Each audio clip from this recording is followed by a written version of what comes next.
โยสวัสดีครับวันนี้ผมมาเล่นสล็อปเวย์นะครับ EP ที่สองนะผมเล่นสล็อปเวย์ EP ที่สองนะครับนี่ครับดูเงินผมได้เงิน8,599 บาทแล้วครับมาเริ่มกันเลยนี่ครับผมก็ได้เก็บครบแล้วเก็บไม่ได้อีกเหรอผมไม่เก็บครบแล้วอันหนึ่ง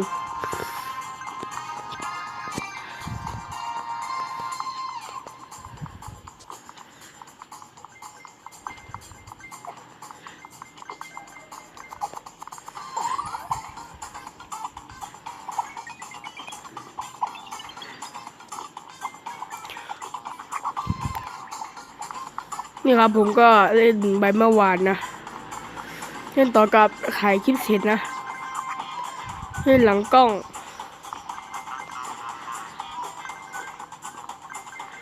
ผมก็ได้เล่นเสร็จไปแล้วก็ทุกคนได้แล้วหนึ่งต้องเอา20 อัน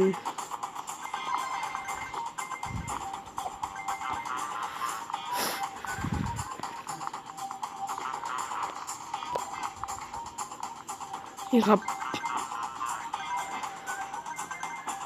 เกมแมสซิงเกอร์ผมแบบแมสซิงเกอร์ไทยเล่นสเตปผมจบแล้วนะผมจบแล้วมันไม่มีอะไรเล่นแล้วมันน่าเบื่อใช่ไหมครับผมชอบแบร์ดีกว่านี่แมสซิงเกอร์ผมจบไปแล้วก็เพราะไม่มีอะไรทำแล้วให้เราแมสซิงเกอร์แล้วพอลุงผมก็จบไปแล้วอาชีพรอดผมยังไม่จบนะเผื่อมีอะไรเนี่ย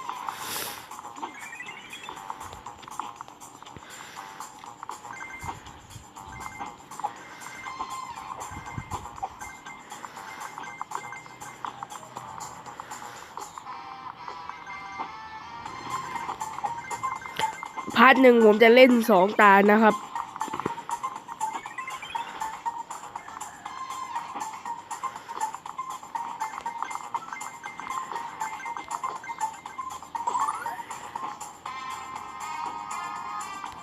ตาย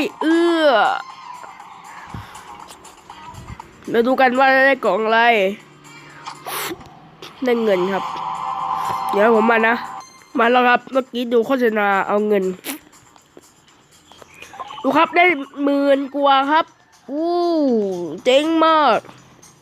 ไอ้ตาที่2กันเลย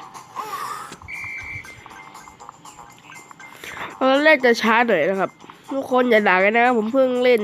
เมื่อวานเอาแม่ผมเล่นวันก่อนนะเอานี้ดีกว่า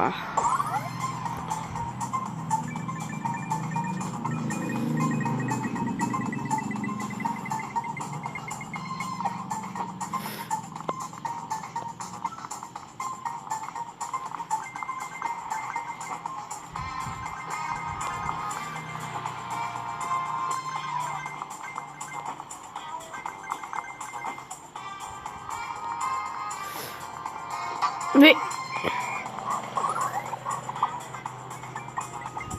ทุกคนครับหลังจากวันที่20นะเหมือนกับวันที่หลังจากวันอะไรวะแป๊บนึงนะครับนี่ก่อน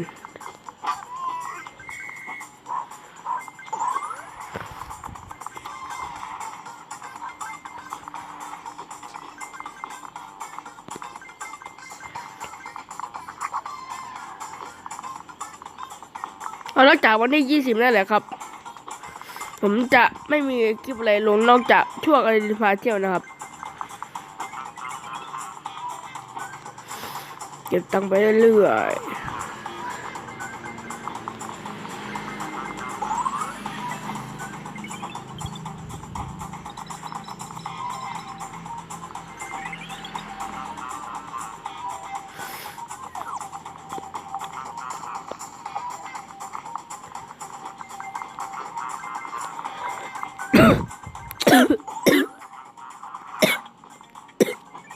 ทุกคนช่วยติดตามหน่อยครับ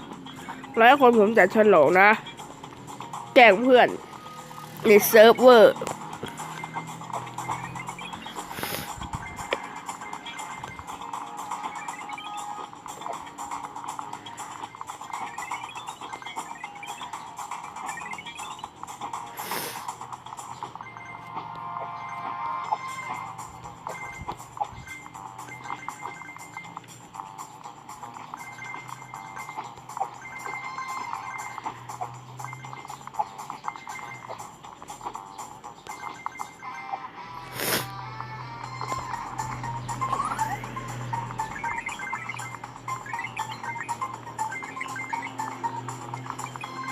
โอ้เสียดาย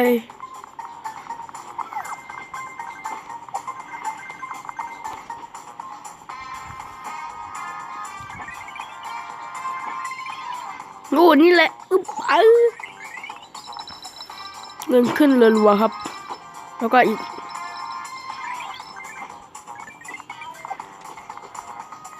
ทำเร็วขึ้นแล้วอะ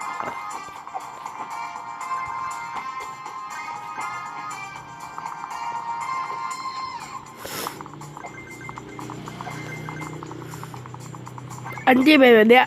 จะได้เงินเยอะกว่า อุ้ยตายกระโดดผิด นี่ครับสำหรับคลิปนี้ก็อย่าลืมกดไลค์กด Subscribe กดหนึ่งครับ กดแชร์นะครับทำคลิปนี้ก็ลืมกดไลค์กด Subscribe กดแชร์ครับชอบกดไลค์ครับแล้วกดติดตามบ๊ายบาย